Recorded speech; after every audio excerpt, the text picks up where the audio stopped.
Greetings and welcome to the Richard Dolan Show, where every week we fight the good fight.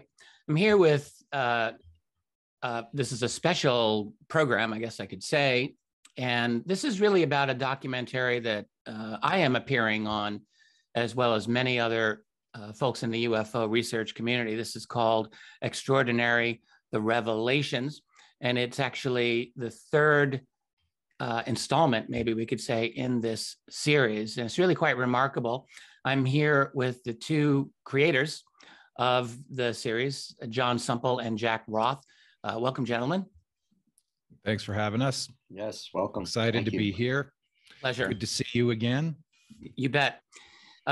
This is a really interesting documentary. I was watching it, the screener the other night with Tracy, and it is set to air on November 30th on all the major platforms. I think Amazon and Apple, and you can fill in the other ones, but I think it's going to be pretty widely available. And we have your website linked below so people can take a look and find out where it is. I thought this last particular documentary was quite remarkable, extraordinary, if I can use that word. And you covered a couple of different themes overall, like that. A lot of it dealt with contemporary issues of disclosure and the cover-up, and those are things that I've been looking at for a long time. But I'll be perfectly honest and just say the part that riveted me more than anything else was how the two of you treated the phenomenon of the alien presence on Earth. And you did it by really going into three fundamental perspectives. So for one, you had interviewed David Jacobs, who's a very well-known abduction researcher who really looks at this as a very frightening phenomenon, a negative thing, an alien planetary takeover through abduction and hybridization and infiltration. And then you covered, I guess, what we can call the New Age perspective. And for that, you had Mary Rodwell. Mary's been involved in this field for many years. And, I think it's fair to say looks at abduction and the alien presence, even including of the Greys, as a very positive phenomenon, something that will take humanity to the next stage of its development, which is a positive thing. And most treatments, in my experience, cover only those two perspectives. And you guys did a third one when you covered a biblical Christian perspective. And for that, you interviewed people like L.A. Marzulli and Timothy Alberino. And I think that was really quite remarkable. And to do that in such a way to cover that extra base. And so my question is, I'd like to know what both of you, if you have personal opinions on this, or if you want to even back up and just talk about the genesis of this film altogether. But also this idea, I just want to put this out there, of how you can have this phenomenon that people agree on all the fundamentals. Like there's aliens here, it's secret, they're abducting people, they're creating hybrids. Like everyone seems to agree on that. And yet they look at it in such a different way. That just blows my mind. So I'll leave it open to you guys. I think that's that was one of the reasons why I think we wanted to include those, is because the people that we spoke to, and this was an evolution, kind of stepping back, as you had mentioned, that we wanted to kind of bring home in the third film. It's a 3-film trilogy, but they all stand alone. But really what we're trying to take people on is a journey from lights in the sky and a personal experience to digging a little bit deeper in the second film with unexplained pregnancies and the impact on the individual. So the second film was primarily a film about understanding and compassion, and understanding that people are having experiences that you might not understand, but you can still be there for them. I should add, like for that film, you brought in a lot of individuals, some of whom are well-known, but others who were not well-known, who were alien abductees or experiencers. That was pretty remarkable, I must say. Yeah, we were fortunate enough that we found people who were willing to tell their stories for the first time, which I think helped add a lot of credibility to the film, because the people that we brought in were people who were, it could be your next door neighbor, could be your a family member, it could be someone you go to work with every day. It just wasn't something that was fringy. So that was important to kind of, make sure that people understand that we're talking about human beings here. We're talking about people who've gone through something profound, and if it's affecting them in a way that we can't understand, we can still be there for them and show compassion and support. But what we wanted to do in the third film was kind of bring it all home. And to bring it all home, we had to tell the story from what we felt from the beginning to today in a very short amount of time. So we wanted people to have this broad understanding of how we got here. And we wanted them to understand that you don't have to all be lined up in the same belief structure in order to have an experience and believe in it. So that was very, very important, and why we developed the three different paradigms that we focused on. And we went into the film, a lot of times when you're making a documentary, you discover things along the way. We went into the film knowing that these were three things that we wanted to focus on, and we asked questions. I think you might recall during the interview that we had with you that there were some things that you were like, I don't know if I want this to be aired. Because you're like, I remember what they were. But you were like, I have strong opinions on some of these, and I don't know if I don't want to rankle any feathers too much. But we did. There is a little bit of headbutting in there. You can see that there is conviction, and you make a couple of comments that you're like, I believe more in one than I do than the other two. Yeah. And I think that we wanted to bring it in a way so that people could have like an aha moment during that middle 40 minutes of the film and be like, wow, I didn't realize that there was such conviction that was diametrically opposed to each other, but yet they all believe, they're all in belief, in agreement that this is happening. How did we get here? And it's a reflection on it's so many different things in society now today. So it added to the film, I think, a level of fascination. And the response that we got when we screened it at the first film festival at Pasadena was that I'd never thought of those before. I wasn't aware of this before. I had no clue that the colonization, everybody's familiar with the ascension, the more love and light. But the other two people were like, I had no idea. I didn't know. I need to know more. I want to find out more.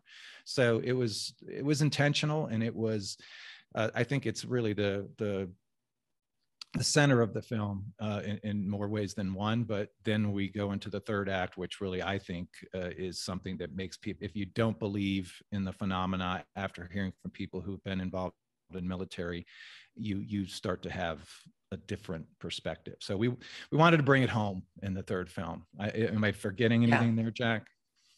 No. I think if I can just add, it's human nature we're talking about here. And I think that's one of the factors that goes into ufology that sometimes is overlooked. It's what is the human experience, right? How do human beings react to things? It's not black and white. It's very complex. And when you look at how people decide to believe one thing and not another thing, that's also all goes to human nature, the way our minds work, right? The way we process information. And that's what I found fascinating, because John and I looked at each other when we came to this realization that, man, they all believe something absolutely phenomenal, but they all have very different, opinions about the end game, about what it all means. And that goes to, again, it goes to human nature. And I think that's part of the story that people need to understand, is that this isn't simple. It never will be. I wonder, especially once. Sorry. No, I don't want to, I shouldn't have interrupted you. No, it's okay. I was just saying that when human beings get involved, right, how do we experience things and how do we interpret things? It's not an easy thing to understand. Well, this is what made me ask. Like, I wonder about with you two guys, as you're doing this film, and in fact, the whole series, this has been a real journey for the two of you. Like, there's no question about it.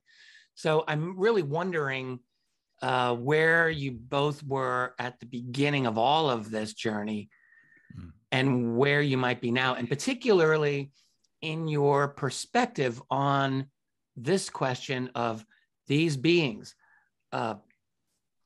Do either of you have a preference for one or another of the interpretations, or do you just think this probably is a lot of nonsense anyway, and let them do their thing. I mean, I don't really know what you guys think. And I mean, I don't know if you're willing to talk about it, but I'm curious how this might have affected both of you. Jack, why don't you lead off that? Yeah, sure. I'll get to the point where we started really with the UFO phenomena and meeting some very interesting people. And that all started with the Stan Romanek story, as you know, is extremely controversial. So that money, you know, that again goes back to human nature and what are we dealing with here? But this was an incredible journey for us. So not only were we, when you interview people and you're face to face with ex-military guys who are literally crying in front of you because of the post-traumatic stress of what they've experienced, or a woman who was pregnant and all of a sudden wasn't pregnant, lost the baby, and then saw the baby 5 years later as this little ET hybrid looking child, and the emotion that comes from that alone changes you. And now I also, from my perspective, I love history. So I love speaking to people like you, Richard, because I want to get to the meat of, okay, what are we dealing with here historically? What are some of the factors in play? But when you combine all that together, I think John and I have had, we always talk about on every show we go on, the conversations we have behind the scenes, the conversations we have after shooting for an entire day at dinner. Those are the conversations that you'd love to be a fly on the wall, because we sit there and we're like, it is really true, you know, and it's like, what in the world did we just experience today? And yes, long story short, from my end, I'll keep it short. The journey has been incredible, and it has changed both of us. I was always, I think, more of a stern believer in that the phenomenon was real and true. And I think that I kind of tug John along, even though John's a very open-minded guy. But I did. And John wanted to keep a little bit of a distance because as director, that's a good thing to do. So, you know, we both have roles to play within this, and it works very well. But what I would say is, to answer your question, and then I'll give it to John, but I happen to think it's probably a little of all three. I think that there's no one answer to this. I think there might be more than one agenda. I think there's probably, if there's one ET race, there's probably more than one ET race. There's probably 4 or 5 or 10 or 15, or what Clifford said, how many there were, 30 or whatever. 57, I think. 50 something, whatever that might be. But the thing is this, it's agenda. It's like us as human beings. Some of us are nefarious. Some of us are good intention. And that would be the same with ETs. Now, the Bible, although I'm not a religious person, people wrote about what they saw and experienced. So it makes sense that in the Bible, there would be these passages that's like, wait a minute, that's an ET. That's an abduction experience. So I think it's a combination of all of them. And I think people get human nature. We get very, I'm in this box. This is what I believe. But when you really step back, you realize that it's, oh, you know, there's probably a little of everything going on here. Our perspectives are maybe a bit limited. Right. Might be one way to look at it when we're dealing with this. John, did you have any evolution of your own on this subject? What do you think you believe about it now at this point? Well, I mean, what I believe, you know, where I've kind of come in my evolution, I've told this story numerous times before. When I was 4 years old, I'm born and raised Catholic. I was 4 years old. I was having a conversation with my parents about, I'm having a little bit of a problem with this whole idea of when I die. This is a 4-year-old who believed that I wanted to be Peter Pan when I was 4. I wanted to be a kid forever. And I was saying to them, I don't understand this whole idea of when you die, you're on a cloud with a harp and wings for eternity. I could not comprehend the concept of eternity. So I was challenged by the whole religious construct at 4. And I think as I evolved over, you know, time and got exposed to things that were more involved with reincarnation and energy, that we come from a source energy, that became more and more of a belief concept for me. And going through this journey, what I have found in this is that I don't understand the conflict that we have with the fear and the unknown. And it's no different than saying that, you know, those people from that country are bad. We need to stay away from those people. We're all human. We're all I look at it as we're all from the same space dust. We're all a collective energy. We all come from a source. what are we worried about? What are we fighting about? We're creating these boundaries and barriers. So this journey has only intensified that belief for me that this is, I'm more fascinated by the interdimensional components of this that we have not explored yet. Right. I believe there's a whole different element because we're earthbound and we're in a 3D world that's what we know and that's what we're comfortable with. And the second somebody starts pounding on the door that says, oh, there's a lot more to it. There's actually 10 dimensions and you need to experience them. And you're kind of, what, huh? That's a whole different concept, a different story, and we're not ready for it. So therefore we don't go down. I'm ready for it. Somebody asked me the other day, he said, if a UFO landed in a field in front of you and told you that you need to leave everybody behind and go with them. You couldn't tell anybody, you don't know what's going to happen when you get on that ship and you don't know if you're ever coming back, would you go? And I said, absolutely. I wouldn't think twice because what's on the other side to me is much more interesting than what's here. I already know here, I'm learning a lot here. There's more to learn here for sure. But what I don't know, I'll go back to you set us up with a bow, a ribbon around the storyline, the thread that we used in the second film, which was the Emerson circles. That became a very strong component in that film. And I was blown away by that. And for people who don't know, so Ralph Waldo Emerson was, of course, a great American writer of the 19th century, and he wrote a lot of essays. One of them was called Circles, and his basic idea is, think of your life and all that you know is encompassed within a circle, and everything inside that circle is what you know. But the boundary of that circle is the unknown. And the more you learn, the bigger the circle is, and the greater is the boundary of the unknown. And that to me is that, when you open those doors, you learn so much more, but there's so many more questions asked. So I'm a big proponent of opening doors. Well, I want to open those doors. I want to find out more. So this is a catalyst, for me, when I was first approached by Jack to kind of get involved with going on a journey with him. And then especially once we uncovered the opportunity to work on the Romanek story, I was like, well, I got a lot of catching up to do. And I spent about 3 or 4 days on Project Camelot. And I particularly chose Dan Burrish, and I went down the Burrish rabbit hole. And I was like, I can't believe what I'm reading and listening to. It just opened my eyes and made me realize there's so much more to this that I don't know. And as Jack mentioned, one of the big things that I've wanted to do is not to get into the center of the circle. I wanted to walk around the perimeter. And that created a sense of curiosity and wonder, because if I was smack dab in the middle, I would be preaching to the choir, and I didn't want to do that. I wanted to tell the story from the perspective of the person who doesn't know that much about it and may be curious about it, but is sitting on the fence, or thought about it, but really didn't spend too much time thinking about it. But if we presented it in a way that provided some curiosity and clarity to them, then they would seek more insight and expand their circles. That really has been something that I think has been a journey for both Jack and I. This is a subject, UFOs, aliens. I mean, there's such a steep learning curve. It's like you can be in this for years and then more years and then more years, and you still get to a point of feeling like, do I know anything at all what's going on here? There's just so much. And I'm always struck by, and I was kind of like this myself 25 years ago, like these people who traipse in and think, oh yeah, well, I'll spend a couple of months on this and figure it out. No biggie. Doesn't work like that at all. It really pulls you in like quicksand, and you're suddenly looking at all of these possibilities and arguments. You mentioned Dan Burrish. Good Lord, that was such a huge controversy and series of arguments about 15 years ago, I guess. So it never ends. No, it just opens more doors. Right. Now, the other part of your really excellent treatment, though, wasn't simply the perspectives on the alien presence. I mean, to me, that was the most emotionally satisfying to watch, I have to say. And part of this interview, I'll be talking with Timothy Alberino, who is one of the people who portrays one of those perspectives, the Christian perspective, and I think that'll be interesting to have.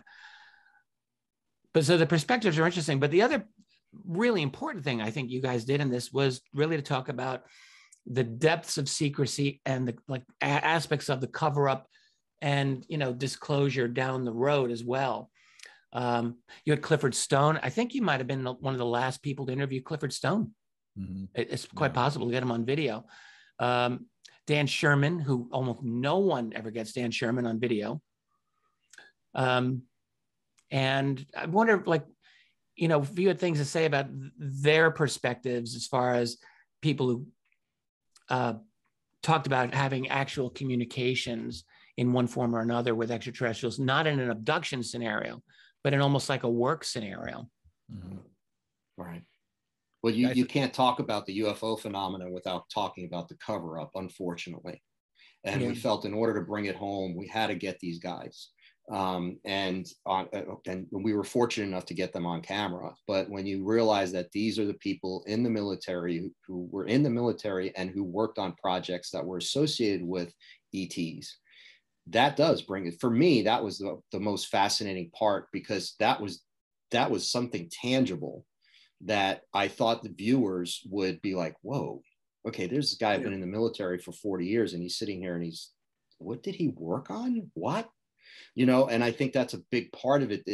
You can't tell the whole story without talking about that, without talking about the fact that people have been manipulated by the government, by the military, that they've known about it, because everything that's happened since the 1940s has been basically a cover-up to one extent or another. Unfortunate, right? We wish we didn't have to talk about that, but we did. And I think, but the emotional impact of that section of the film is also, and really mostly by Clifford, that you see the emotion in him and the kind of effects it's had on him. I think Dan was a little more buttoned up, but Dan also was just, I think they're still afraid to talk about certain things, you know, and you saw that with Dan, you know, you really did.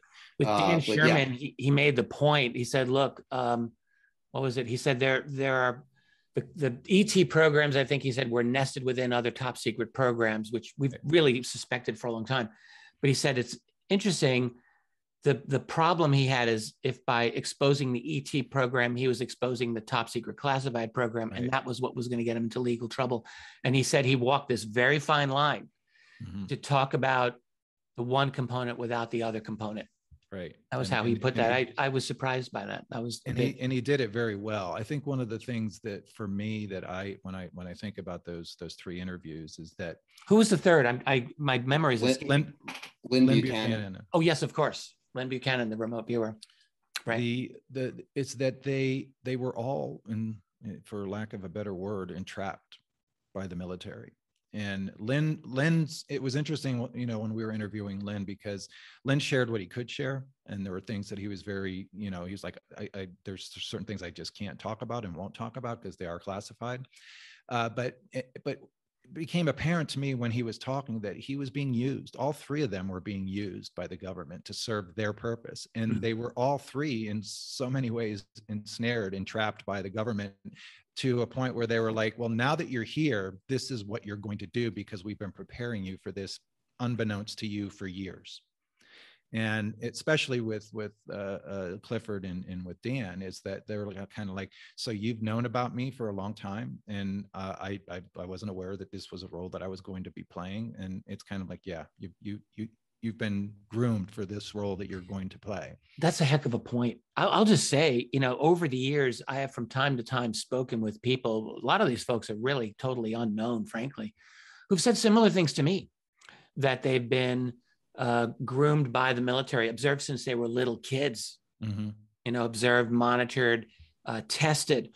I've talked to a number of folks who've had very unusual, almost suspicious kinds of testing through their school years that they just cannot explain. It's like, why?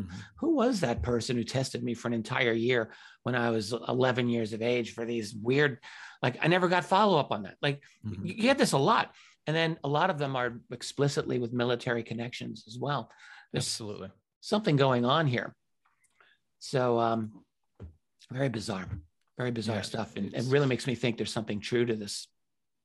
Yeah. And we felt that it's one of those things when you're making a documentary film, you go in having a structure that you want to accomplish, and then you always have these aha moments during it.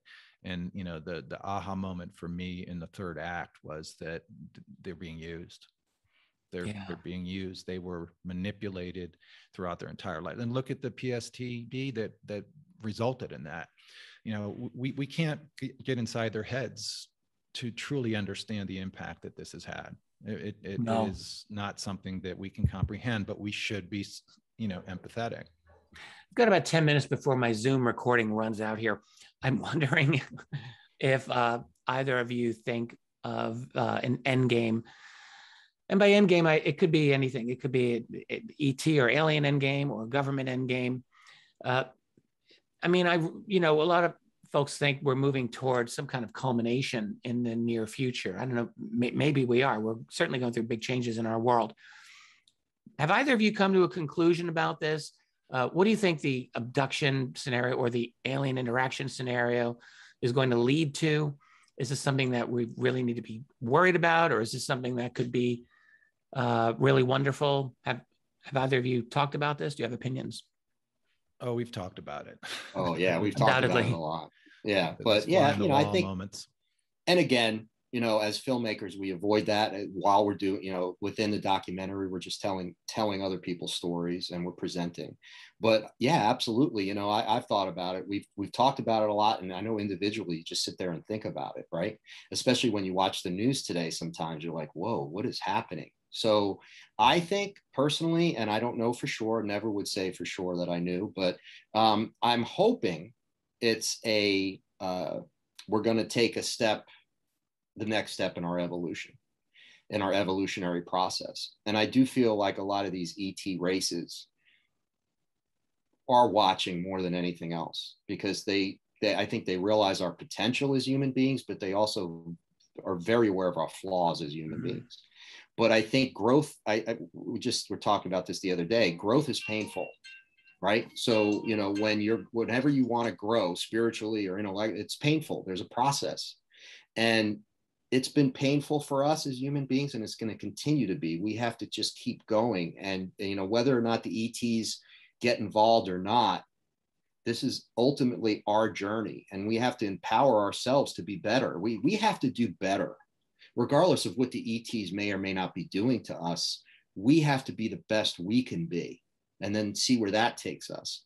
That's kind of the conclusion I've come to. I almost put myself in the shoes of an Arcturian or a Nordic, right? Who, ET has, very much evolved, and with morally and intellectually and spiritually, who's watching and saying, well, yeah. I mean, there's still work to be done. We're so, again, it goes back to human nature, right? That's how I started to look at this more as I'm not say humanist, but human nature wise, from the standpoint of what are our traits that make all this stuff happen? Why are we always failing and falling short in so many ways? And how could we get over that?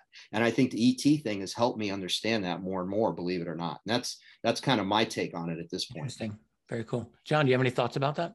Yeah, I look at it kind of, there's a couple of different ways to look at it. Is that maybe we're just a petri dish experiment, and we're off on the side somewhere, that we're being cultured and cultivated to see if we can be part of a next step in an evolutionary process in somebody else's world.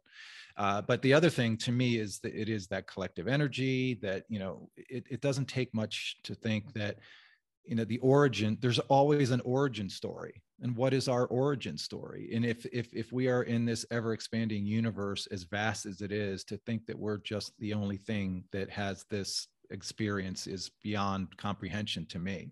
So I'm more curious about what's the collective consciousness. What is the connection that we have to them and them to us? Are we something that they desire, or are we something that they're nurturing, or what's the connection? And then you talk about timelines, and then you talk about interdimensional elements to it. It makes for a fascinating story. And I'm more curious. My curiosity lies within the interdimensional element. Yeah. What is it? Stepping through the veil of the unknown and learning a little bit more about beyond what we are today. I think our capacity to embrace it is there. It's just that we haven't nurtured it, and it may be more a matter of like we're helping you prepare to step through the veil. Yeah. Well, what just blew me away was the fact that whatever your personal takes on this are, that you incorporated such a good range of perspectives. Also, I want to point out that the film is beautiful to look at. Like, it was shot very nicely. And the music soundtrack was absolutely badass. I don't know how you did that. That was great music. And I definitely want to give a shout out to our mutual friend, the great Lori Wagner, who's one of the executive producers. Lori's a great friend of Tracy's and mine. And we adore Lori. So yeah, we couldn't do what we do without her assistance, for sure. She's our ace in the hole. Yeah, for sure. She's amazing. But I thought the film was just nicely put together. It was a joy to watch. And I mean, I've seen so many UFO documentaries, and they're all interesting. Usually, some are tougher to watch for me than others. I really enjoyed this, and I just thought everyone came across, I think, in a very powerful way. You had Melinda Leslie in there for a bit. You had David Jacobs, Mary Rodwell. I thought actually, gave her perspective very well as well, and L.A. Marzulli. It was nice to see him in there. So all of these different perspectives, and then Lynn Buchanan and Dan Sherman, and my brain is just freezing. Oh, Clifford Stone. I think that might have been the last time we saw Clifford. There might have been one other interview that he did shortly after. It was a shorter one, but yeah, we were very fortunate. That was our one of our ungettable gets that we got. For sure. We were very pleased to spend an entire day with him, and it was an enlightening opportunity for us, for sure. But I want to give a shout out. You mentioned the music, to Anton Patzner, who did the score for the film. It is wall to wall music and sound, and he did all 142 or hour and 42 minutes of the sound. He is an amazing musician, and he's outstanding. Yeah, it was super cool. Phenomenal. It was just right. Everything was good. So this film opens November 30th. That's the day of this interview. Today. We're pre-recording it, but yes, right now it's available. We've got a link below. Please do check it out. It'll go to the website, which will direct people. And I think it's on all the major platforms. Am I right? Yeah. I think it. Yeah. It starts off as a digital download, and then it moves into a on-demand video rental, and then eventually we'll move to streaming platforms. Wonderful. Well, I think I've hit the end of my time limit on this. I'm going to have to figure out how to do extremely long Google multiple. I'm not an experienced Zoom host, but I've done a lot of Zoom interviews. And this is my first time I'm hosting a Zoom meeting. I think you did a great job. We're proud of you. Yay. Okay, good. I want to thank both of my awesome guests, John Sumple and Jack Roth. I've known you guys for a long time now, and I think you're both amazing. Extraordinary. The series is incredible, and the latest is extraordinary. The Revelations. I encourage everyone to go check it out. Go to their website. What is your website? Is it J3films.com? J3films.com. The link is below, however. So, gentlemen, I want to thank you very much for appearing on this program. Thank you so much for having us. We look forward to doing it again. We'll have another film. Thank you, Richard. Thank you. Thank you.